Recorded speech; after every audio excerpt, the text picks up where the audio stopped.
Merry Christmas!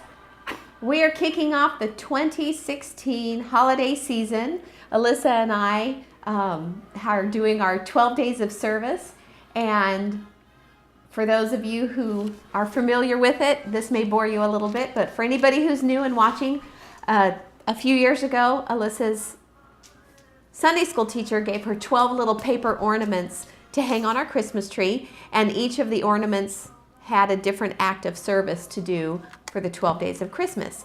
So it could be something like clean your brother's room, write your bishop a letter, make a card for your parents, whatever. Each day they would do something different. And so it was dubbed the 12 days of service.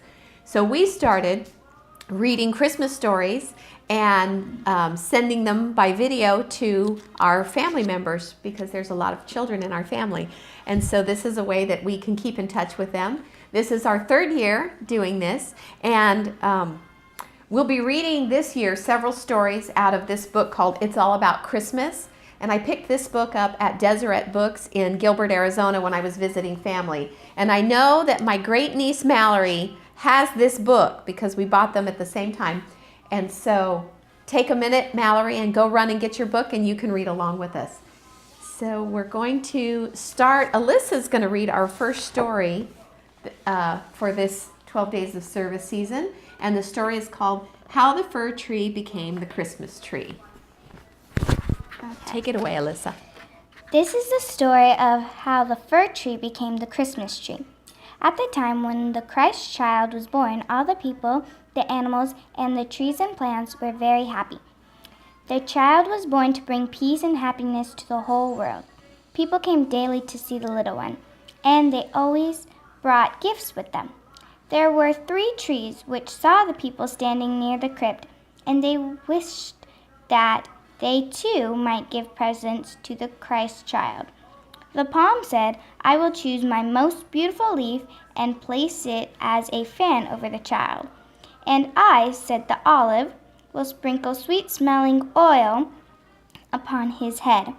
"What can I give the child?" asked the fir who stood near. "You!" cried the others. "You have nothing to offer him. Your needles would prick him, and your tears are sticky."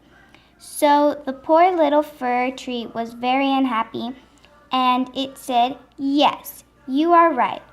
I have nothing to offer the Christ child." Now, quite near the tree stood the Christmas angels, who had heard all that the trees had said.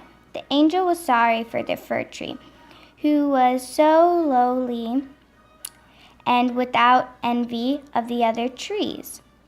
So, when it was dark and the stars came out, he begged a few of the little stars to come down and rest upon the branches of the fir tree.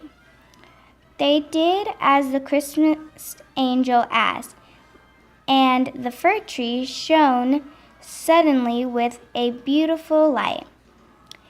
And at that very moment, the Christ child opened his eyes, for he had been asleep, and as the lovely light fell upon him, he smiled. Every year, people kept the dear Christmas child's birthday by giving gifts to each other, and every year, in remembrance of his first birthday, the Christmas angel places in every house a fir tree covered with the starry candles. It shines for the child as the stars shone for the Christ child.